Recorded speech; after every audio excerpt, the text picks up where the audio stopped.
Good evening, everyone. This is Dan Hines, National President of UPMA. I want to thank you all for getting on this evening, for taking part in this training session.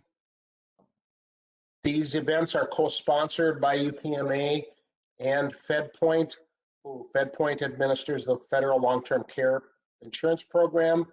Lisa Roussel is on from FedPoint as a co-host, and she will be doing a short presentation at the end of the session on exactly how the Fed benefit program works and how the long-term care insurance program works.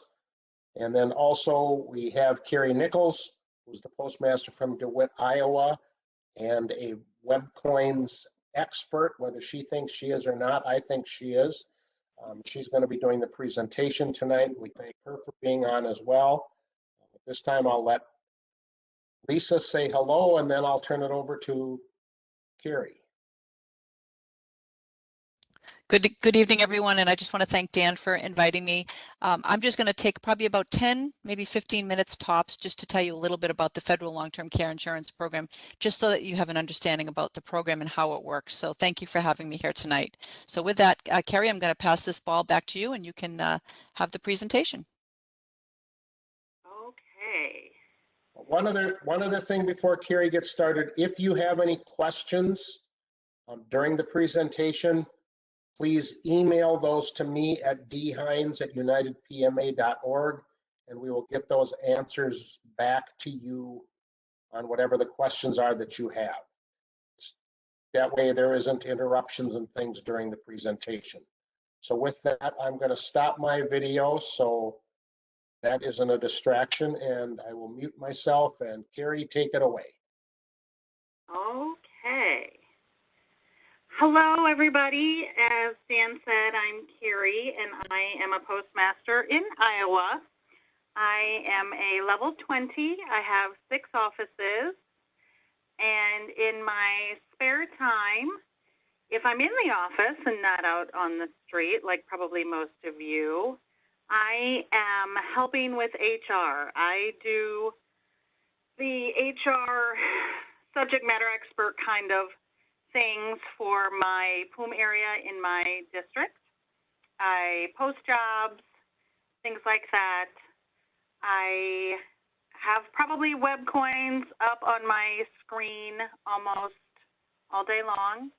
So what I've put together are some slides just going over the things that I get questions on daily. So this truly is WebCoins 101, how to get in there, how to look at information about your office. I don't have a camera turned on because I'm actually in my office at my desk. I was too nervous to do this from my living room from my laptop because who knows what goes on with Wi-Fi these days. So I'm about 3 minutes from home, so I just drove back to the office. So here I am. That's why you don't see me waving at you. So basically, WebCoins is your master program. It contains everything you ever probably wanted to know or needed to know about the positions in your office. You cannot hurt WebCoins. It doesn't matter what buttons you click. You cannot change any information in the WebCoins program. You have to use other programs, we can talk about that kind of briefly, if you find errors or need to do anything in your master list of employees. So the actions that you do, or the actions that HRSSC, the Shared Service Center, does for you on your behalf, maybe giving you new employees, processing retirements, WebCoins updates every Thursday. So it's very important to get into your own WebCoins and look at it fairly often. With fast track hiring, on occasion, the center may put somebody on your rolls that actually had declined the position, but the center had started processing it. You need to know those things. Know if somebody just shows up on your rolls who shouldn't be there, or somebody who resigned or somebody you terminated, you need to make sure that they are off your rolls. Okay. So when you log into WebPoint, this here is the main screen that you will see. The item that you will use most often is this right here, Employee Job List.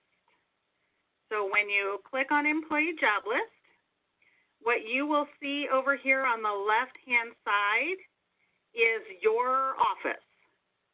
I have the whole district only because of what I do helping everybody, but this will be what you have access to on this left-hand side. So if you click on that plus sign next to your office, then you'll get the drop down of all of your RMPOs. You can look at them separately, or you can look at them together by collapsing this little minus and turning it back into a plus sign. And then you choose execute, and here are all of my employees magically listed here.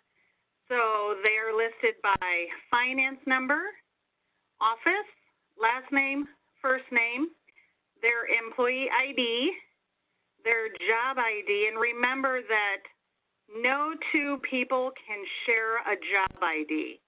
So if you are hiring two RCAs, but you only have one job ID that shows vacant, you will only bring one on. So please remember that. Plus the job title, the designation of activity, the function and LDC your employees are assigned to, and then your org ID. Most people don't realize that they have these org IDs, and they're all different depending upon location. And then your occupation code is next to it. The occupation code, of course, refers back to the job title, refers back to the designation of activity. You can click on any one of these people and click the details button and see information about those people. This is Supervisor Scott.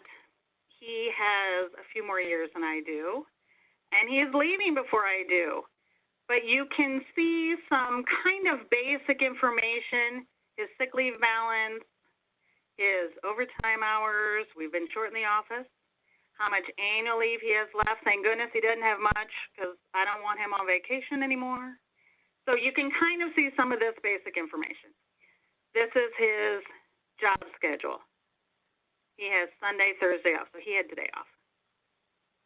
Okay, let's talk about what we really kind of all want to know. What if you have vacancies? So Dubuque is a very large town in Iowa. It has a lot of employees, but more importantly, it has a lot of vacancies.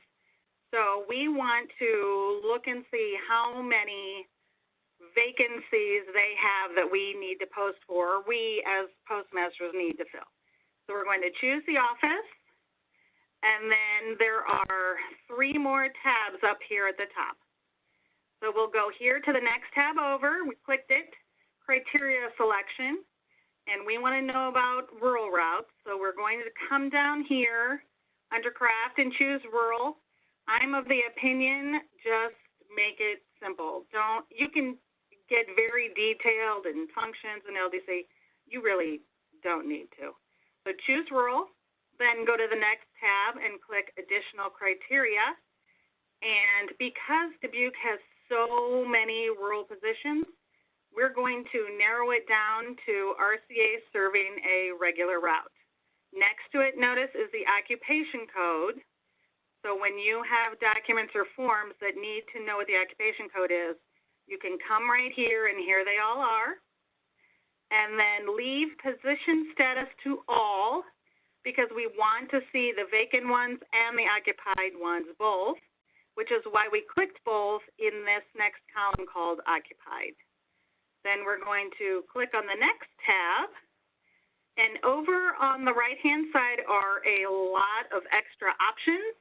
They're in alphabetical order. We scroll down to the word route, we clicked add and moved it from the left side to the right side, and then we clicked the execute button. So here we see the routes that have an RCA assigned to them and the routes that are vacant. So if you are completing your job posting request form to send to whomever is going to post that job for you, here are all of your vacant job IDs. And then over here in the route column are the routes that those job IDs are assigned to.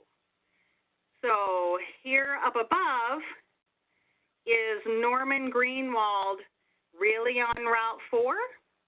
Or did Norman decide he needed to be on Route 5? This is where you would know that. So it's important to note that just because you have on a piece of paper in your office which RCAs are assigned to which routes, it's not real unless WebCoins says it's real. I had an incident where my rural routes in Bluegrass, Iowa were being delivered out of Davenport, Iowa. The routes came back to Bluegrass. They separated from Davenport in 2018. The supervisors had a paper list of which RCAs were assigned to which routes, but they hadn't checked their WebCoins.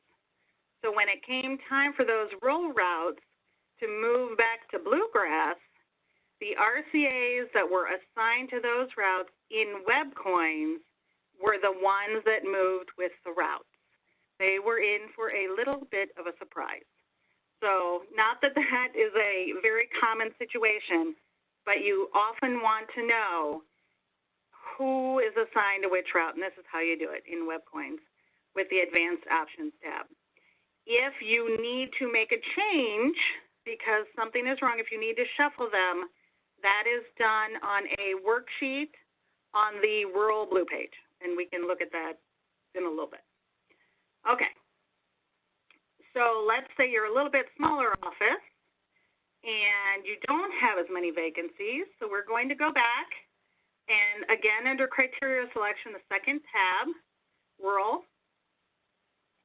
Additional criteria, we're not going to choose anything. We're just going to leave it blank, leave it all. We don't need to go down and choose any one of these.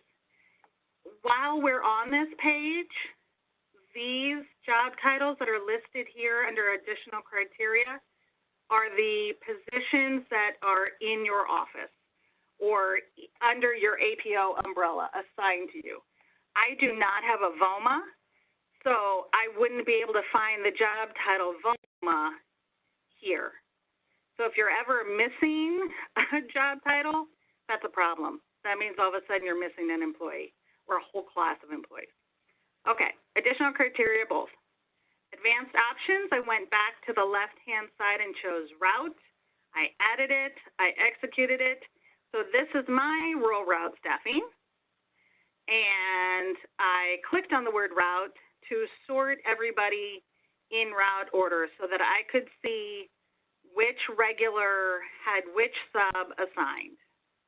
And mine looks correct. If you know anybody who wants to be an RCA in DeWitt, please let me know. We are hiring. Okay.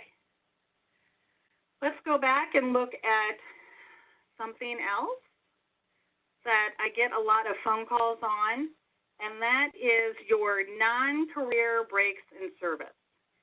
So you get an email from HRSSE that says you have an employee whose break in service falls during the pay period with these dates.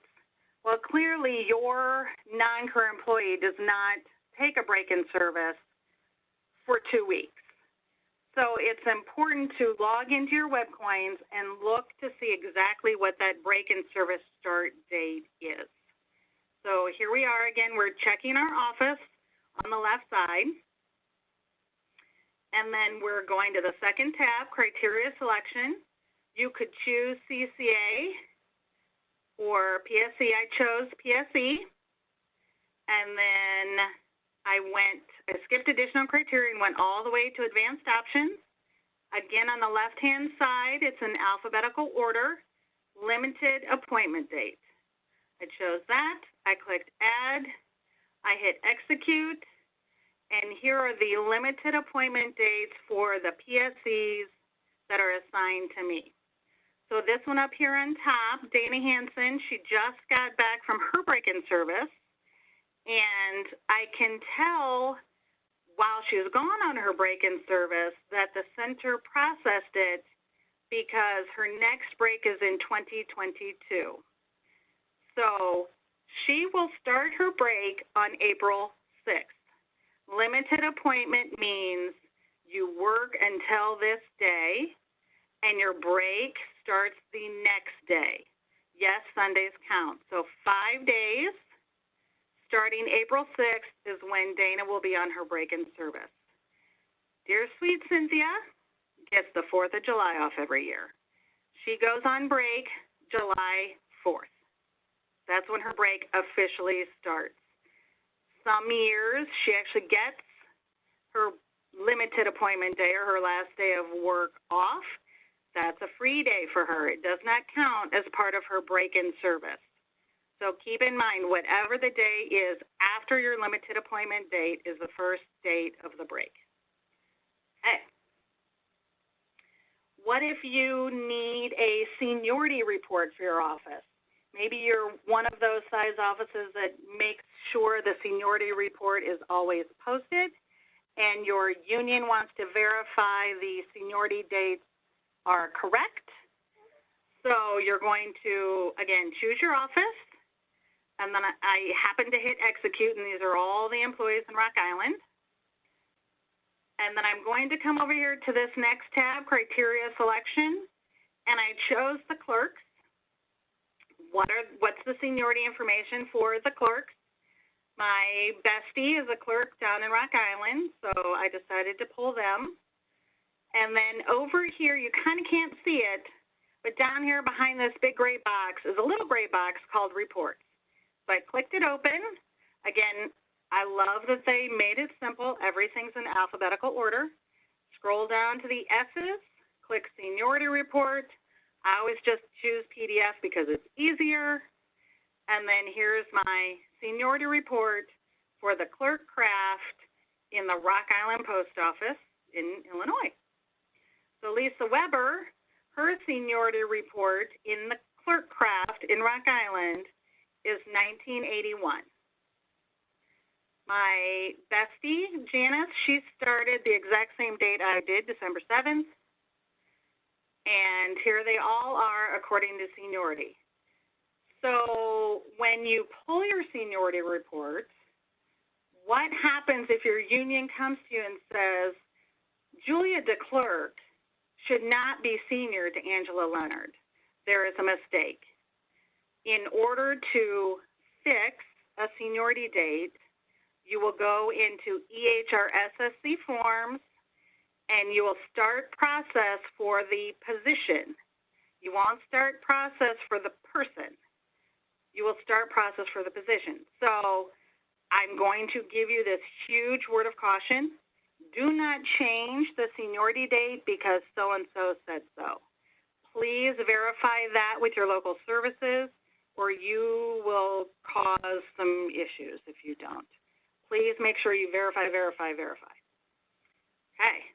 How about another report that is very beneficial? This is eligible listing, and we did it the same way, clerk, and then advanced options. And then we just came over here to reports. Here's this gray box, and we clicked it open. Eligible listing is the when are my people leaving me report. So click it, I choose PDF. Here are when the Rock Island clerks are retiring. So good old Vicki, she could have gone in 2013. She must love her job. Janice, of course, is older than me, so she could go. I'm glad she's staying. So that, of course, makes me think, when are my people leaving me? So I went back into my own set of offices because I hadn't looked at it in a long time, and I pulled one for myself. So these are all of my full-time employees. I did not choose a craft. I left all of the categories alone. I only chose DeWitt, and then went all the way to advanced options, chose the report, eligible listing, and execute. So good old Sherry Peters, she could have left in 2011. Oh, she's not logged on because she probably should have gone in 2011. Don't tell her I said that. And here we are. Here's the baby in my office, 2053. So I don't show them this, but I do have it posted in my office because I would like to be prepared. Okay. Let's go back to the main screen because there is another part of WebCoins that most people don't realize exists, and it's very handy, and it's the personnel actions section. So we're going to click personnel actions, and again, we're going to choose our office. And so here are all of the personnel actions that have happened in my set of offices, my APO umbrella, since 2016. And it's important sometimes to look at them. And you can sort these by clicking on these gray boxes. And I sorted mine according to the NOA date, the notification of action. So that's when whatever action was happening happened, the NOA, notification of action. So here is a prime example of why you want to look at your WebCoins. Jessie Dow was somebody who came in and did fingerprints, did appointment forms. Yes, I want to be an RCA for you, Carrie. And then he changed his mind. So I sent an escalation to HRSSC to take him out of process. Sadly, they didn't.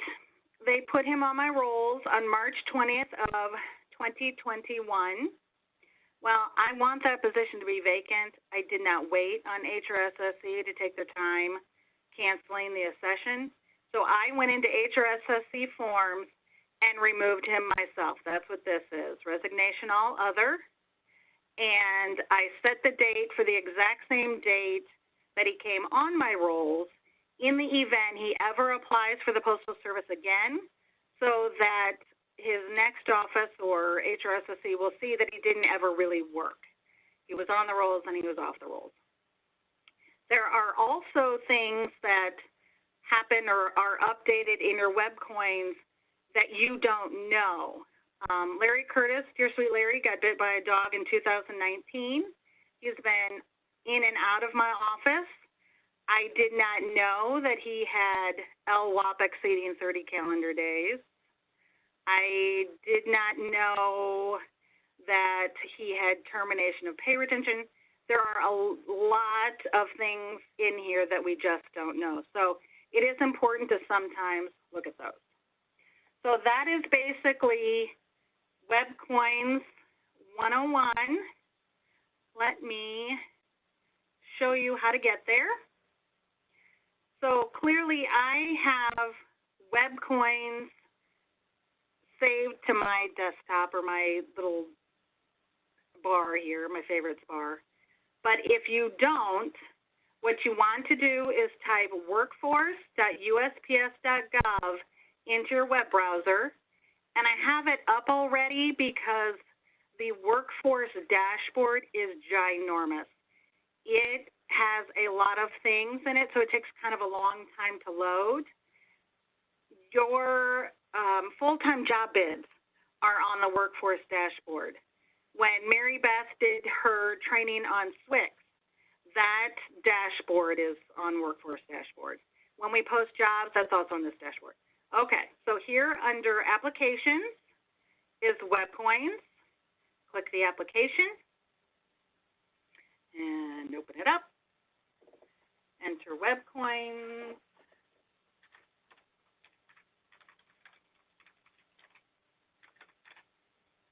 Log in. Okay, here is your main screen, your employee job list,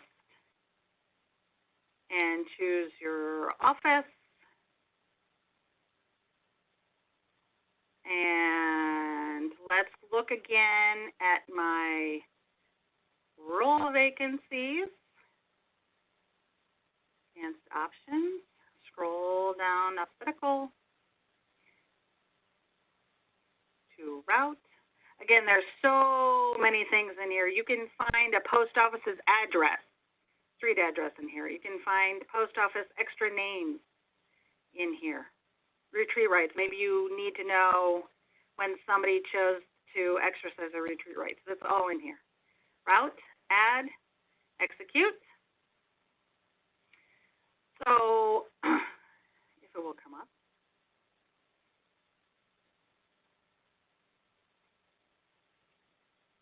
Maybe. There it is.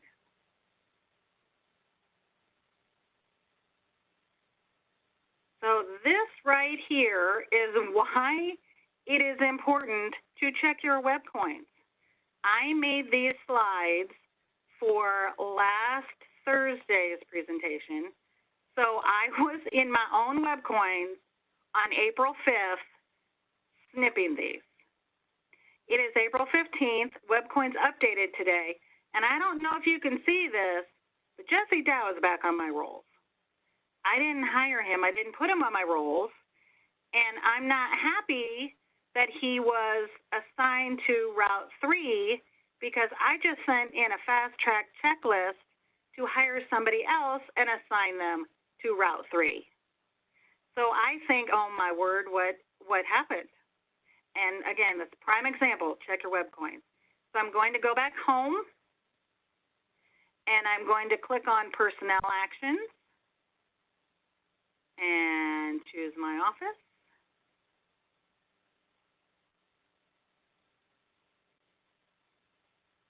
Execute. Going to change my NOA date to the most recent one. Here is Jesse Dow.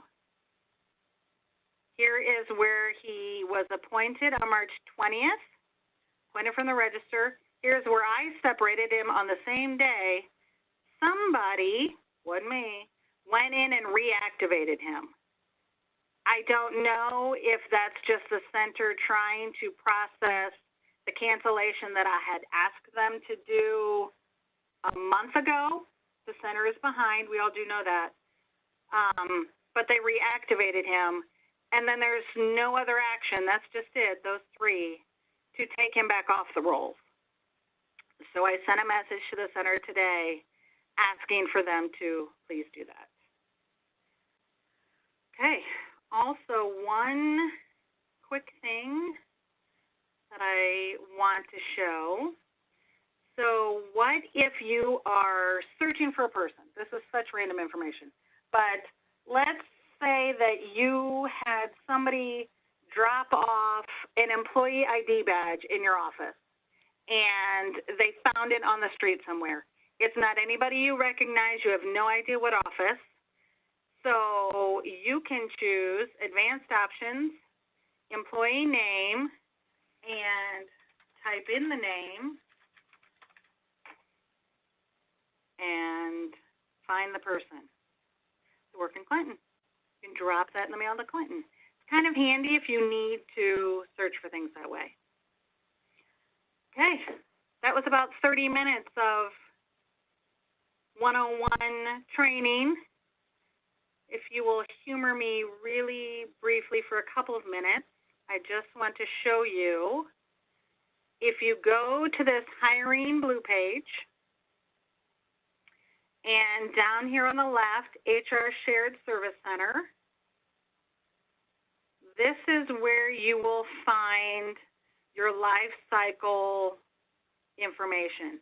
If you need to separate a non-career, a resignation or a termination of a non-career, that's here under separations, and you just click non-career and go there. If you have a career employee resign, silly people, didn't want to retire with the post office, they just wanted to quit, you will go here to career, and if it's a voluntary, click here, the career employee separations worksheet, It is a form fill form. You will type in the information about the employee and make sure that if it is a resignation, that you attach the 2574 to your email. If you're going to choose here, voluntary, and then type in their information, LDIPS, last day in pay status. Make sure when you are, especially working in HRSSC forms, but in any document that you are sending to the center to process, that your effective date and your last day in pay status match each other, especially in HRSSC forms if you're separating an employee, a non-career in there. If they don't match, the form won't go.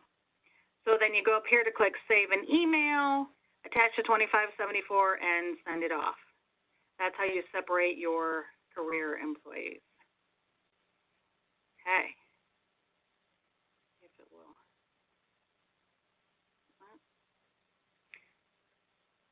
Okay. One other thing. Over here, when you're on the HR homepage, if you click on Rural Carriers, this is where you will find that RCA reassignment sheet that I talked about earlier. If you find that your RCAs are assigned to the wrong routes, or routes you did not think they should be assigned to, that is here. This is another form that's a smart form. Oh, bother.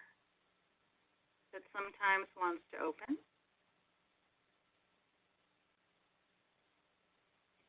And when you click it open,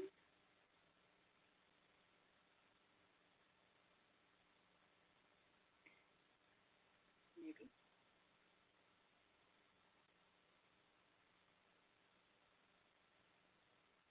Well, the top portion is if you are putting an RCA into leave earning status. Let's say you have a rural carrier who got bitten by a dog, and he's been off the route for 90 days, and you've had his RCA covering that route for 90 days.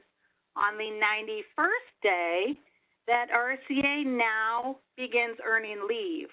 So you're going to come into this report and fill out the top portion and put that employee into leave earning status and fire that off to HRSSC. The adverse is true. Let's say you have a rural vacancy that is coming open, a regular route that's coming open for bid. If you have an RCA in leave earning status, you must come in and use this form to then take that employee out of leave earning status, so from LDC 79 back to LDC 78, so that that RCA can bid on that full-time position. Please don't forget to do that, because if you do and they stay in leave earning status, they will miss out on applying on that vacant route. The second section of this form that does not want to open is for your rural reassignment, and that's where you will list your information. It's pretty self-explanatory. Your information to assign them to another route. Also, note one more thing.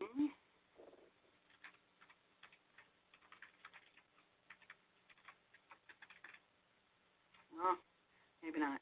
Well, anyway, my time is about out. If you are going to fill that out, make sure you get into your WebCoins. Make sure your job ID matches the correct vacancy, which is the correct route, and make sure you look for that org ID, which is in the column next to it. Okay. With that, if any of you have any questions, please send them to Dan. He'll get them to me, and I will do my best to answer. Thank you for logging in and listening to me blather on. Okay, Lisa, back to you.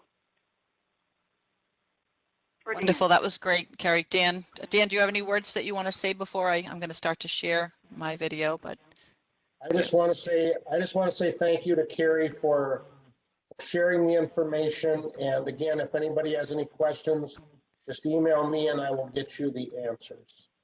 So with that, I will turn it over to Lisa. Thank you, Dan.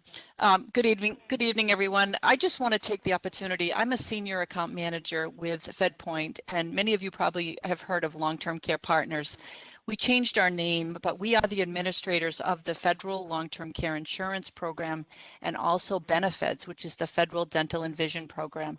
So my job is really just to provide education and awareness on the program. And so what I'd like to do tonight is just go through a few slides so that you're aware of the program, you understand who can apply for this program, and if you're interested, certainly move forward to apply. So with that, I just want to talk a little bit about what long-term care is. And I think a lot of us have a preconceived notion about what long-term care is. We think of nursing homes, but really it's associated with instrumental activities of daily living or activities of daily living, and that's what we call ADLs.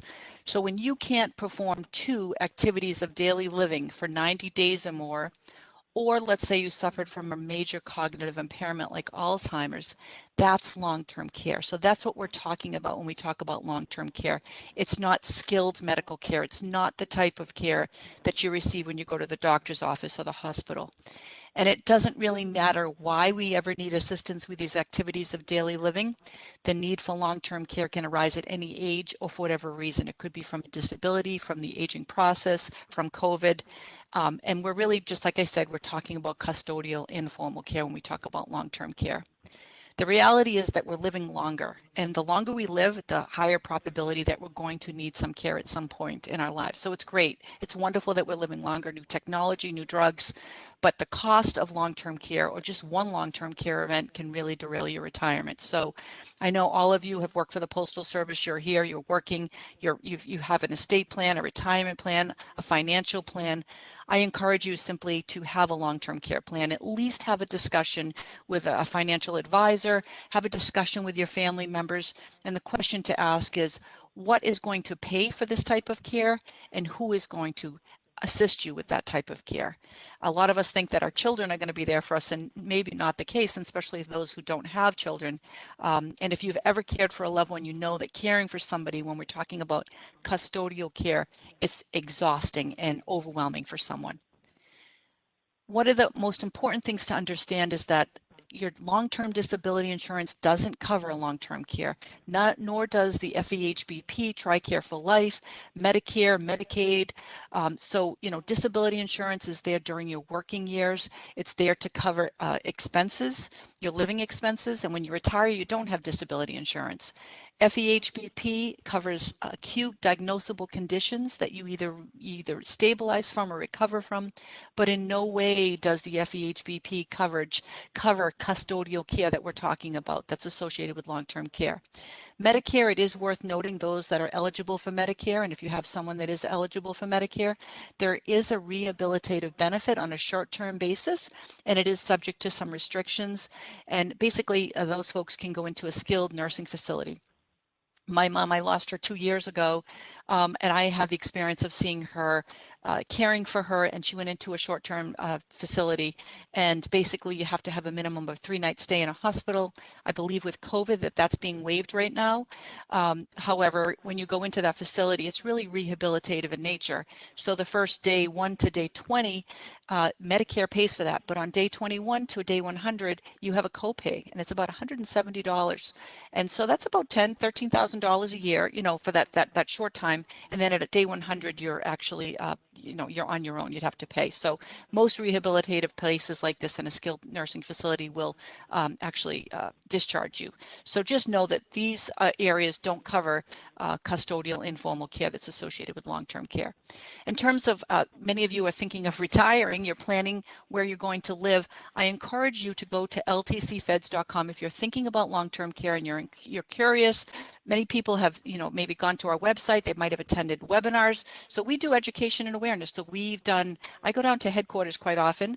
I work with UPMA and NAPS and other federal installations, so USDA, NASA, and DHS. And we do a lot of presentations. Obviously, it's COVID, so everything is remote now.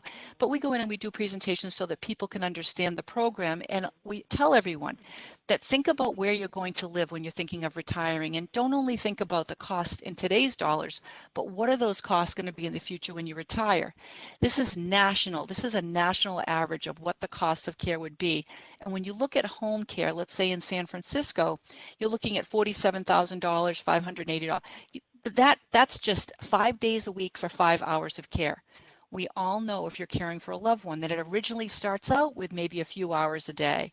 And generally speaking, it starts out with instrumental activities of daily living. When you're caring for someone and when they're ill, it starts out maybe needing assistance caring for pets, cleaning their home, and then suddenly it gets to the point where it's many more hours and it becomes very taxing and it's 24/7. So this is home health care. When we look at home health care costs, that's just 5 hours a week, 5 days.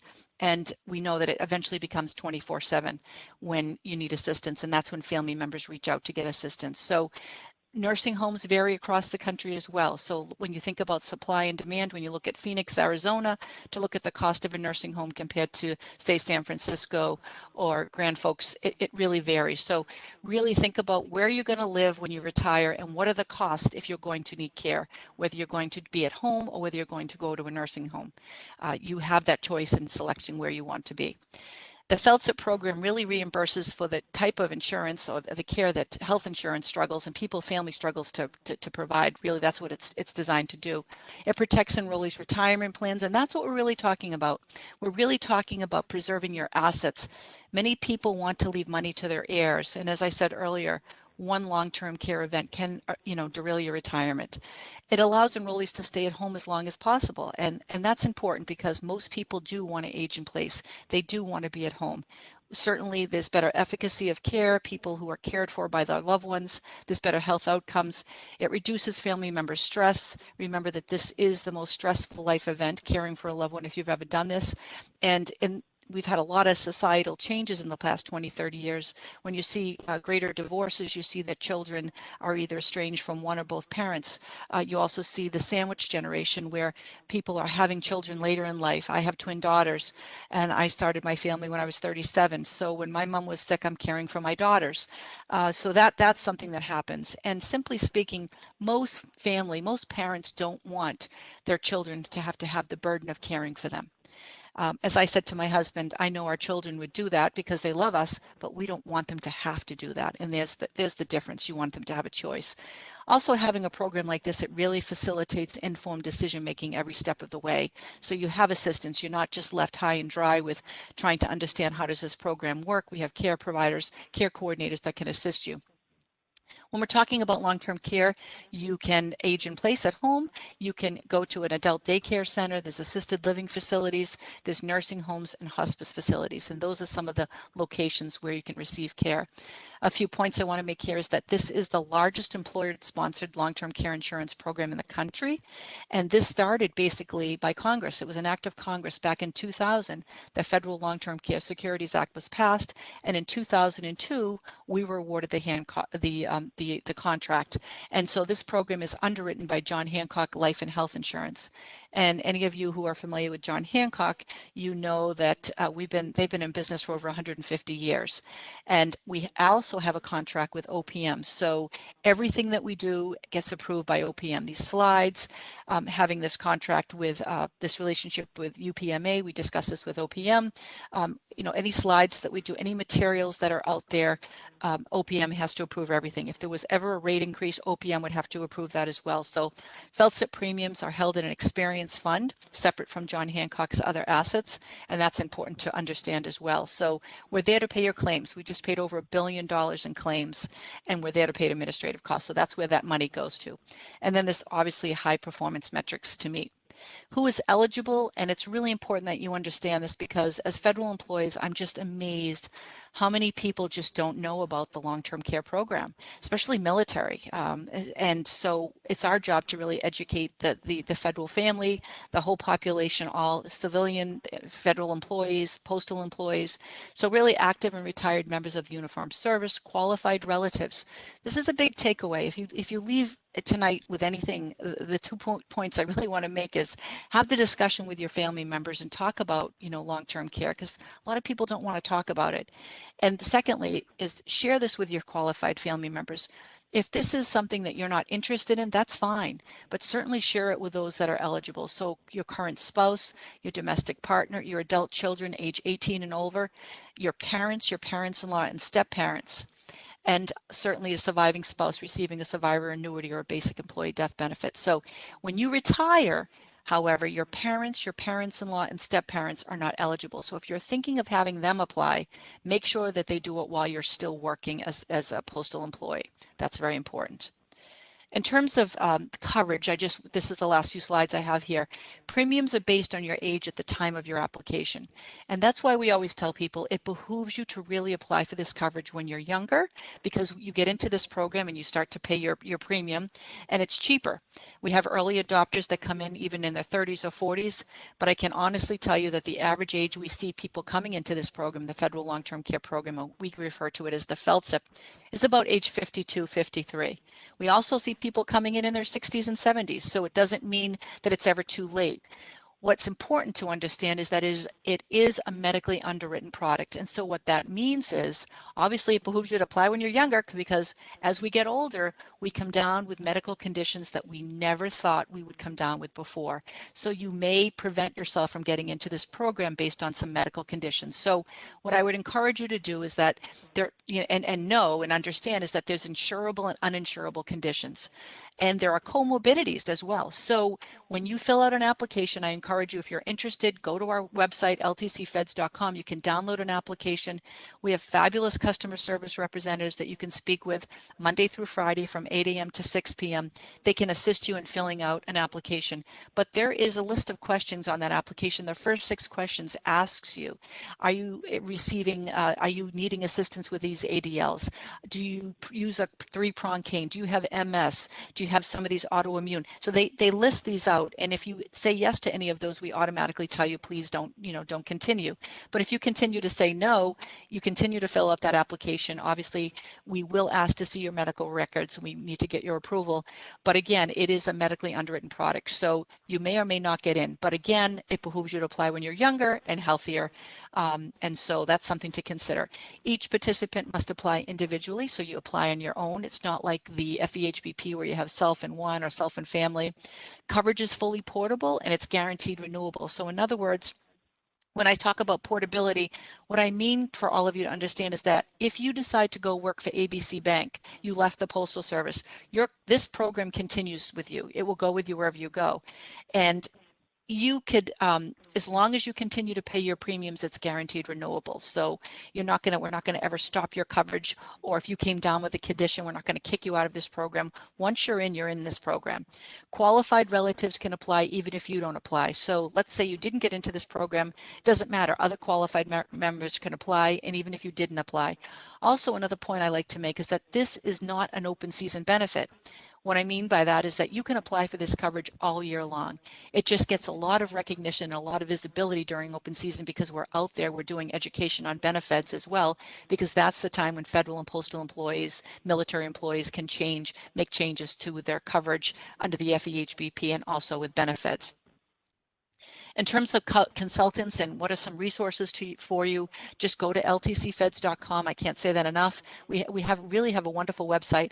I'm doing a presentation, a webinar for U.S. Postal Service. It was advertised. So if any of you are interested in that, I can certainly have Dan send you the information or post that. But I am doing a webinar next Thursday for the U.S. Postal Service. And we have webinars on our website as well that you can view at any time as well. There's planning tools, this premium rate. So when you're talking about rates, you can look at rates. Again, I didn't go into all the details and the nitty gritties here of this program, but you essentially have 2 options that you could choose to best meet your financial and personal needs. And that's the beauty of this program. So you can really get into this program at a reasonable rate depending on your age, and you can always change your benefit. There's also brochures and applications, as I said, and you can certainly download those. So With that, I want to thank you for your time. And I just want to tell you that, if you do buy a policy, please share this and let your family members know that you have a policy.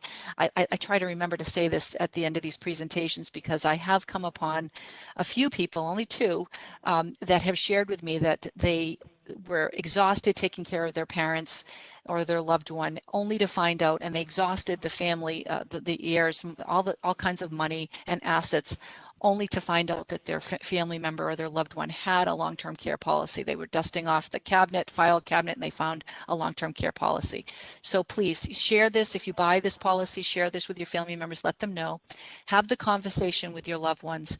And lastly, I always think of having a long-term care policy is kind of like putting your oxygen mask on first. You're better able to take care of others when you take care of yourself first. So with that, I want to thank you for your time and attention. And I know I told Dan it's past my bedtime, so I'll turn it back to Dan. So thank you again for your attention. All right, thank you, Lisa. Thank you for that information.